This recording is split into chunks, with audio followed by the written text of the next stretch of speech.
Chapter 12. Selling $2 million worth of O. Henry stories. For more than 30 years, the Review of Reviews has been selling magazines and books by mail.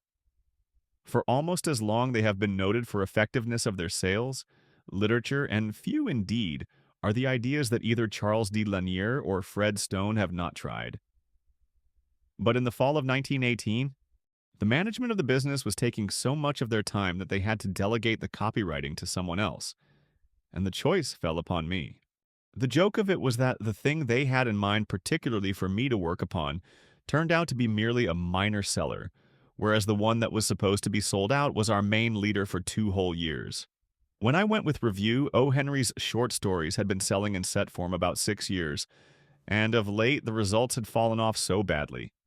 So I was told not to bother with it, but to see what I could do with Frank H. Simons's History of World War, and to put everything I had into pushing Harrington Emerson's Institute of Efficiency.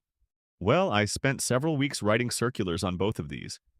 Then, while they were being printed and got ready for mailing, I picked up some of the O. Henry stuff and idly jotted down a letter and circulate, merely to fill in time.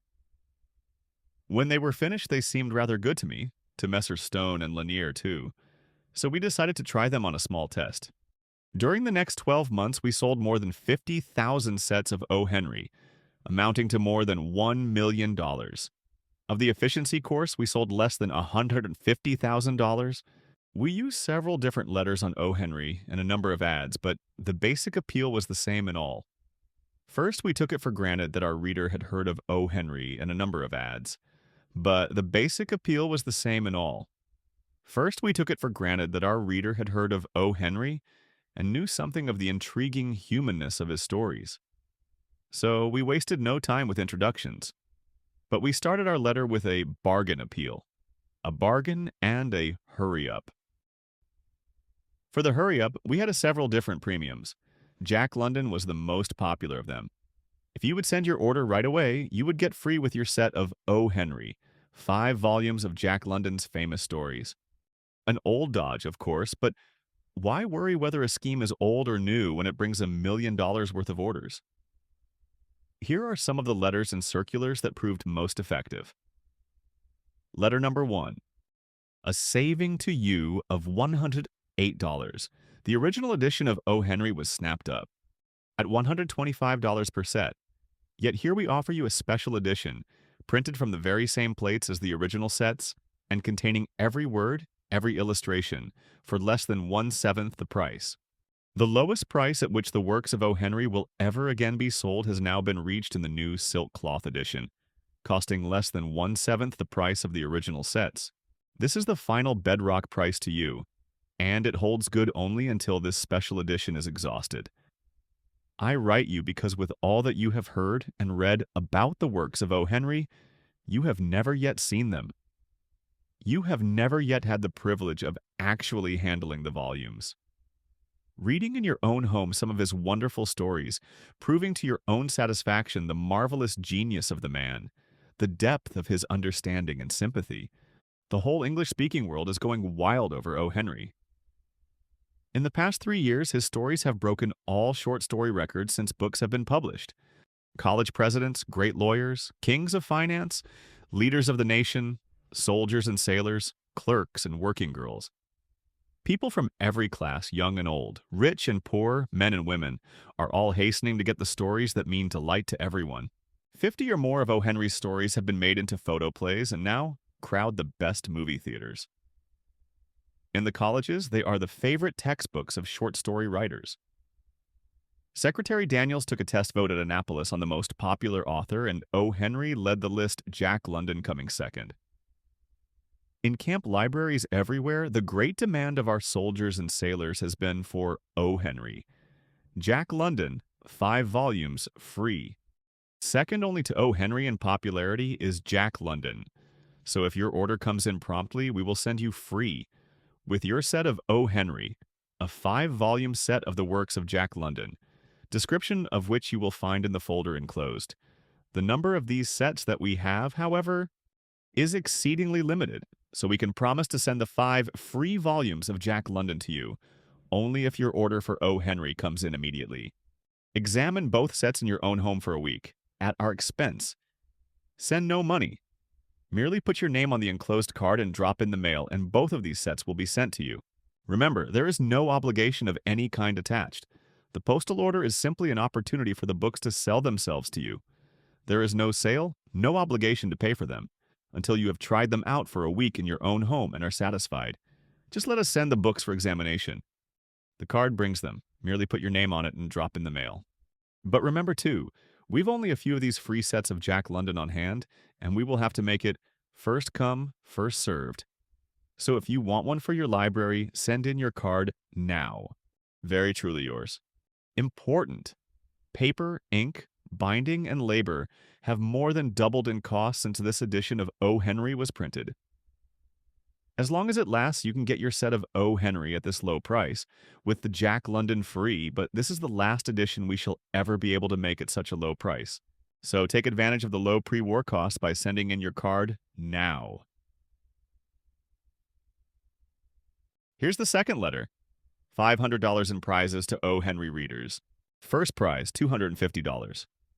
Second prize, $100. Third prize, $50. And 10 prizes of $10 each.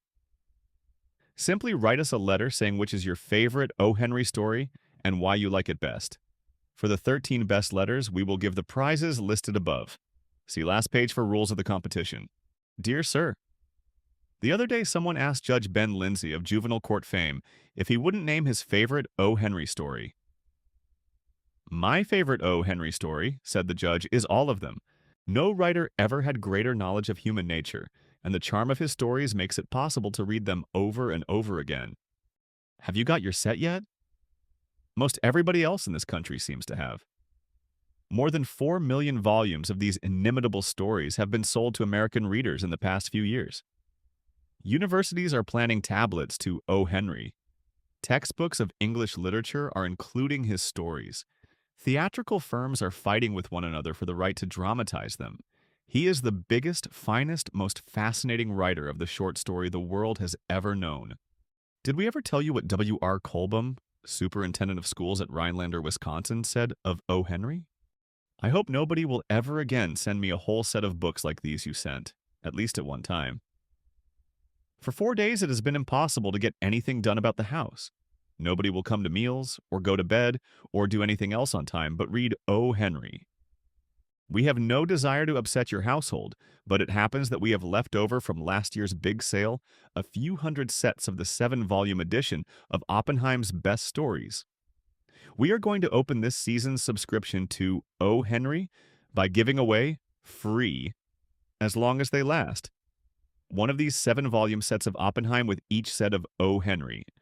More than 350,000 families now own these fascinating O. Henry tales. The first edition was a limited one at $125. Every set was snapped up before it was printed. The new library edition contains everything that was in that limited edition. It gives you a chance to get the stories for which these people paid $125 for less than a fourth that price. And in addition, to get free the 7 volumes of Oppenheim's best stories. Send no money, simply sign and mail the enclosed card. It will bring you both sets, the 192 volumes of O. Henry, containing his 274 complete stories, and the 7 best novels of E. Phillips Oppenheim free. We pay all the charges. When you get your set, look over its fascinating pages. Read it for a week. Dip into it, enjoy it. If at the end of the week you don't think the stories are worth even their original price, which you are lucky enough not to have to pay, send the books back. Otherwise, 50 cents a week makes them your own, an endless source of inspiration and delight and pride. Send the card now, today without money, while you can still get the 7 Oppenheim volumes free. This is your last chance. Sincerely yours. P.S. The sumptuous Karatol binding, more durable than leather, costs only a few cents more volume and has proved a favorite. For this luxurious binding, just change the payments as indicated at the bottom of the order card. Rules of the competition. These rules appeared on the last page of letter. 1. This competition is open to everybody, whether an owner of an O. Henry set or not. 2. The prizes will be $250 for the first prize, $100 for the second prize, $50 for the third prize, and 10 prizes of $10 each. 3. Entries must be submitted in the form of a letter of from 150 to 200 words. State simply which is your favorite O. Henry story and your reasons for liking it best. The literary style of the letter won't matter one way or another. 4. All letters must be postmarked on or before midnight of March 15, 1922. Prizes will be awarded on March 25, 1922. 5. Letters may be typewritten or handwritten, but if the latter, they must be written legibly. Judges will take into consideration neatness and legibility in awarding prizes. 6. Competitors may submit as many entries as they like, but no one competitor will be given more than one prize. 7. What is wanted primarily in these letters is to ascertain, if we can, what it is about O. Henry that appeals to so many people. No writer of the short story since the world began ever had so many admirers, so many ardent devotees. We want to know what it is about these stories that appeals most to you. 8. Judges of the competition will be selected from among the personal friends of O. Henry on the editorial staffs of the World's Work and the Review of Reviews. No one connected with either magazine will be eligible for a prize. You will recognize the first O. Henry letter as being merely an adaptation of one of the follow-ups on the Harvard Classics. As I saw it, the two letters had much the same job. The Harvard Classics letter was the final one of a series of circulars, and its job was to sum up the strong points of the others, and then, by emphasizing the money saving, try to get immediate action. The O. Henry letter had the same job. For 6 years, these same readers had been hearing about O. Henry. Anything they would listen to had to be in the nature of a final appeal, a last chance at the low price or premium or something.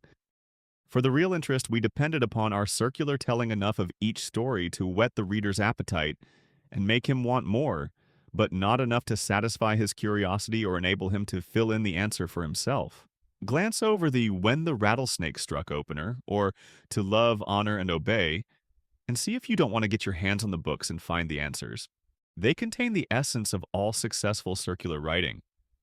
They get the reader's attention and interest and make him want to know more. Then the postcard makes it easy for him to get more.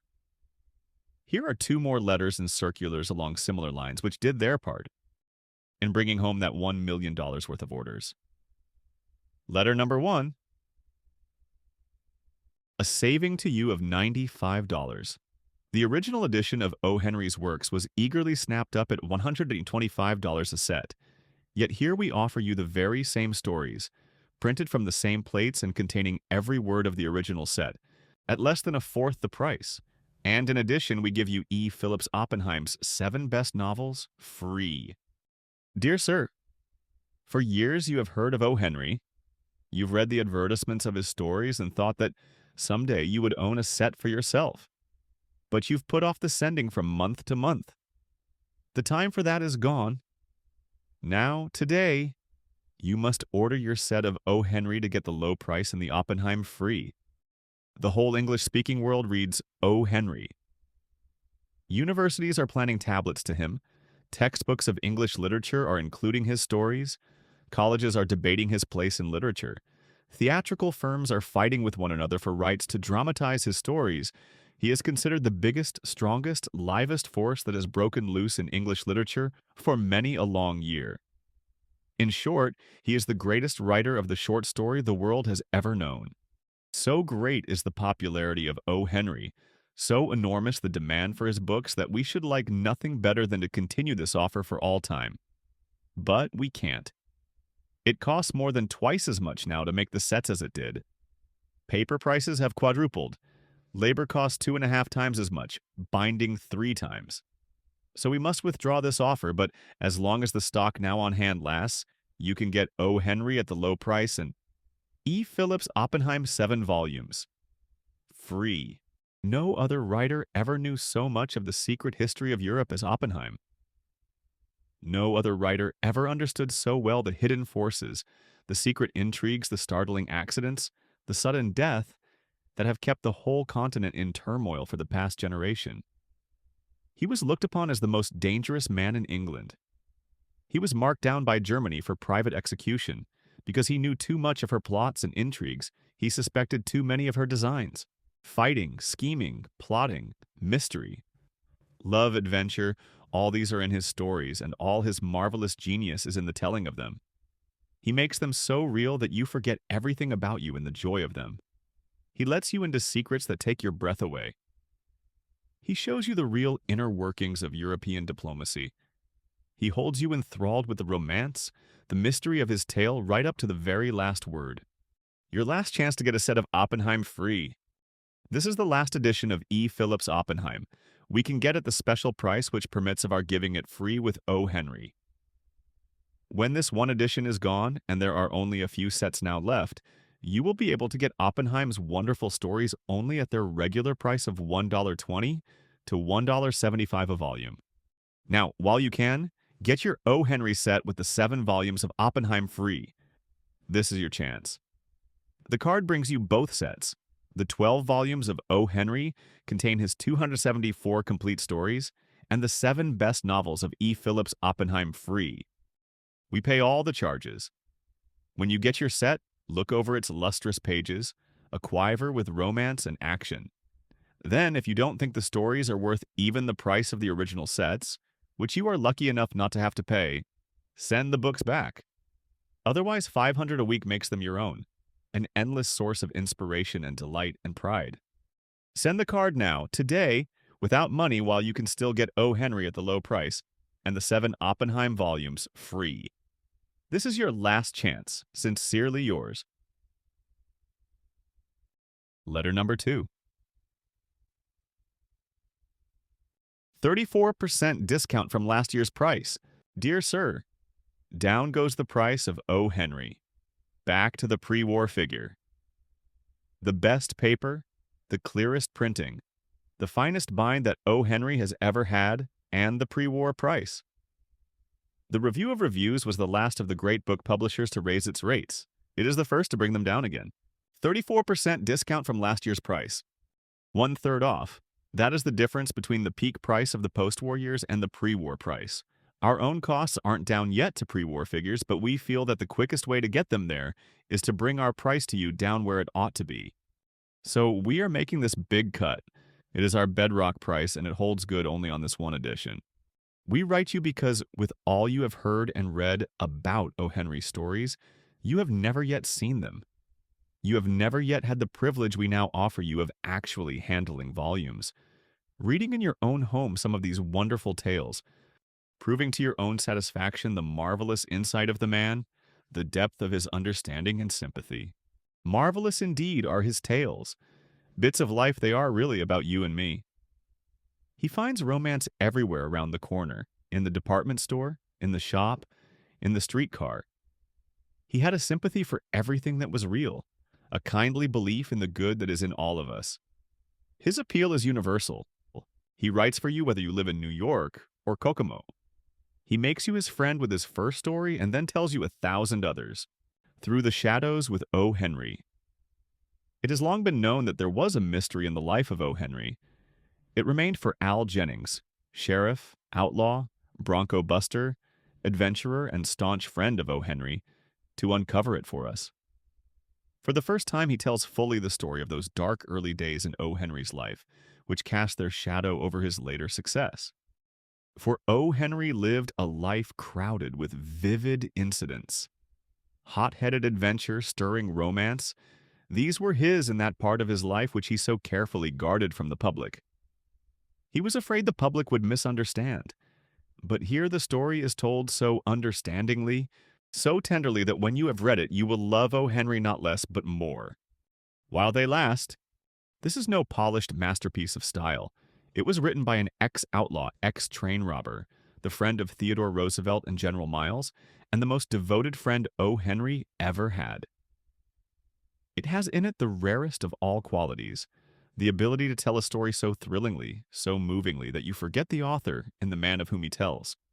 We were able to get only a small number of copies of this famous book. While they last, we are going to give one of them with each set of O. Henry free. Now, while you can, get your O. Henry set at the pre-war price of only 50 cents a week, and one of these few copies of Through the Shadows with O. Henry, free. Never again can we make you such an offer. Don't miss it. Put your name on the enclosed card and mail it now. Today! Yours truly. P.S. There are many old admirers of O. Henry who feel that his works are worthy of the very best setting, and therefore they want their sets bound in more sumptuous style. We have made for them a real edition deluxe bound in full Levant-grained leather. Our manufacturing department set out to make this set suitable for a place alongside of the other classics in the costly libraries of elegant homes. By making 1,000 of these sets, we have succeeded in making the price astonishingly low for books of this character. Only $3 a month for 10 months or $27 in one cash payment. Remember, this is for the full leather binding. If you want O. Henry to use and enjoy, the regular cloth edition contains all the stories, is handsomely made, and costs less. See order form enclosed. $1 million worth of sales in a single year on a set that was supposed to be just about dead was pretty good. But the real test came with the second year. Could we keep it up? It looked for a while as though we could not. We tried several variations of the original appeals, but they would not work. Circulars, which the previous year pulled 2, 3, and even 4%, were down below 1%. Advertisements, which had brought us orders for $1 and $2 apiece, suddenly climbed to $5 and $6. Something was wrong. We tried all the different ways we knew, analyzed the results from every standpoint, and finally hit upon this. One of our most effective headlines in the previous year's ads had been, "Before the price goes up." After it, we went on to explain that paper, binding and labor were jumping skyward by leaps and bounds, that we had on hand some thousands of sets manufactured at the old low rates, and that when these were gone, the price would have to go up. The argument was true, and prices of other commodities were rising so rapidly that people recognized its truth. But when the price did actually go up at the beginning of the second year, sales dropped to the point where they were no longer profitable. So we decided to try another kind of hurry-up, and the one we hit upon was, last chance to get Jack London free. Mind you, we had been giving Jack London, or Oppenheim, or the mystery and detective stores, or some other premium, for some 6 years, and people had come to expect it. They had grown tired of hearing of raises in price, probably no longer believed further raises possible, but the threat of losing the premium was something different. Strange as it may seem, putting in that one line changed the results overnight. Back went the sales to the previous year's figures. Ads pulled again, and circulars, how they pulled. For the second time, we sold $1 million worth of O. Henry books in a single year. The letters we used were not essentially different from the previous ones. They merely specialized on price and last chance. Aside from that, they went over much the same ground as before. They had to, for in sales extending over 7 years, pretty nearly everything had been said about O. Henry that could be said. So we put our main dependence upon our hurry-up for the orders, and the hurry-up did the work. In other words, as Mr. Lanier used to say often, it is not the copy that counts so much as the scheme back of it. In him and Fred Stone, I had two as astute teachers as ever, an ambitious user of the mails could ask for. They had been using the mails to sell books and magazines for 25 years, and what they did not know about it was not worth knowing. I had youth and enthusiasm and a flair for copy that seemed to bring home the orders. They had the experience and judgment to guide these into the proper channels. And, too, Fred Stone had the genius for handling people and organizing work without which those thousands of orders would have been a liability instead of an asset. So we got through our second year. That ended the big sale on O. Henry. $2 million worth in 2 years seemed to just about saturate the market.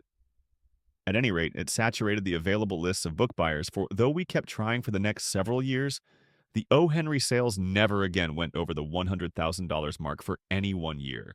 Then the Literary Digest brought out the complete set in 1 volume to use as a premium with their magazine, and that put an end to the set sale for good. What was responsible for this big sale? The same thing that is responsible for any sale. Making your reader want it. We did not ask him to take our word for the interest of the O. Henry stories, or their value to him as cross-sections of human nature. We gave him enough of the stories themselves to arouse his own interest. We gave him enough, but not too much. Then we told him that everybody was reading them, that they were the equal of a university course in practical psychology, that even without their story interest, they were worth all they cost just as a study in human nature. And finally, we gave him a reason why he must order at once, or lose a really worthwhile premium that would otherwise be his free. In short, we aimed first at making the reader want the stories for themselves alone. When we felt we had succeeded in that, we gave him as many excuses for buying them as we could think of, and a real reason why he must do it right away. And lastly, we made it easy. We sent him a postcard that brought the books to him without cost or obligation for a week's free reading. We told him he could browse through them as much as he liked, see for himself how interesting, how invaluable the books would be to him. Then decide. You might think that would result in a heavy percentage of returned sets, but it did not. Our average returns of O. Henry sets ran around 10%, and the highest they ever went was 14%. That's not bad, especially as most of them came back in perfect condition and needed only rewrapping and reboxing to be used again. The payments, too, were good. Ordinarily, we took the time to look up each order in our files and in the records of the Mail Order Credit Association, where the credit experience of some 15 or 20 companies is pooled. But when you are getting as many as 3,000 orders in a single day, you cannot always take the time to do this. So during the rush, we shipped everything that looked good to us without investigation, and looked up only the doubtful ones. Ordinarily, we wrote off 30% of our gross business to cover returns, cancellations, collection expense, and losses. That our judgment was not so bad in picking the good orders is proved by the fact that we had to increase that 30% by only 3% during those 2 years of rush times, and the saving in time and clerical expense more than made up for that. It is not safe to assume, as so many do, that 90% of the people are honest. In the early days of selling by mail, that was true, but people have learned how easy it is to get goods on credit by mail, and the unscrupulous ones have taken advantage of it, with the result that there has grown up a class of professional curiosity seekers and deadbeats. People who send for everything that can be secured without a down payment, and hold onto it until forced by threats of post office action or court judgment to return it. The Mail Order Credit Association has records of more than 300,000 of these, men and women who have fleeced 2 or more of its members, in some cases all of its members. If you guard against these, then you can safely assume that 90% or more of these who order your goods are honest, but not until then. And that is the end of Chapter 12. If you would like to grab your copy of the Robert Collier letter book, click the link in the description and you will find it available in German, Spanish, and French, alongside many other fundamental marketing books. And don't forget to subscribe to the channel for more direct response content. See you in the next one.